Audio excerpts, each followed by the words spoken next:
শেষ হওয়ার যোগ্য নয়। লাস্ট একটা টুর্নামেন্ট ওনারা করলেন 1,60,000 টাকা খরচা করে, সমস্ত মহিলা দ্বারাই পরিচালিত এই সোদপুর সুজলাম সোসাইটি। যে মহিলা যারা আছেন অনেকে পিছিয়ে থাকেন, মনে করেন যে আমাদের দ্বারা কিছু সম্ভব নয়, আমাদের দ্বারা কিছু হবে না, ম্যাডামকে দেখে সত্যি তাদেরকে কিন্তু মানে তাদের অনুপ্রেরিত হওয়া উচিত যে আমরা দাঁড়ি, আমরা সব পারি। এটা কিন্তু ওনারা দেখিয়ে দিয়েছেন যে মহিলারা কোনো অংশে পিছিয়ে নয়। এরকম মানে আমাদের মায়ের সমান ভালোবাসা পেয়ে থাকি ওনাদের কাছ থেকে, আমরা মায়ের সমান আবদার করে থাকি।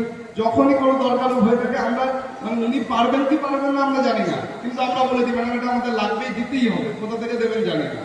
তো সেই ভালোবাসাটা পেয়েছি, সেই জায়গাটা ওনারা দিয়েছেন, সত্যি আমরা আমাদের কাছে কৃতজ্ঞ যে এরকম একটা অ্যাওয়ার্ড আমরা দিতে পারছি। আমাদের কাছে এটা গর্বের বিষয় যে ওনাকে আমরা এই অ্যাওয়ার্ডটা দিতে পারছি।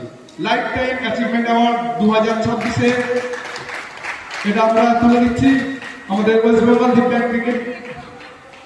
হ্যাঁ হ্যাঁ, আমরা এটা তুলে দেবো। তার আগে ম্যাডাম সবাইকে আসার জন্য অনুরোধ করছেন, ওনার টিমমেট, ওনার সহযোদ্ধা।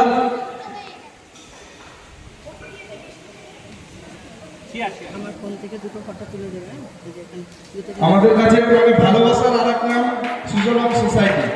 ওনাদের কাছে ভালোবেসে চেয়েছি কিন্তু পাইনি, এরকম হয়নি কোনোদিন। সত্যি আমাদের কাছে গর্বের দিন যে আমরা এই লাইফ টাইম অ্যাচিভমেন্টটা অ্যাওয়ার্ডটা ওনাদের দিতে পারছি। সত্যি আমাদের কাছে ওয়েস্ট বেঙ্গল দিব্যাঙ্গ ক্রিকেট অ্যাসোসিয়েশনের কাছে গর্বের দিন আজকে। সুজলাম সোসাইটির জন্য জোড়া একটা হাততালি।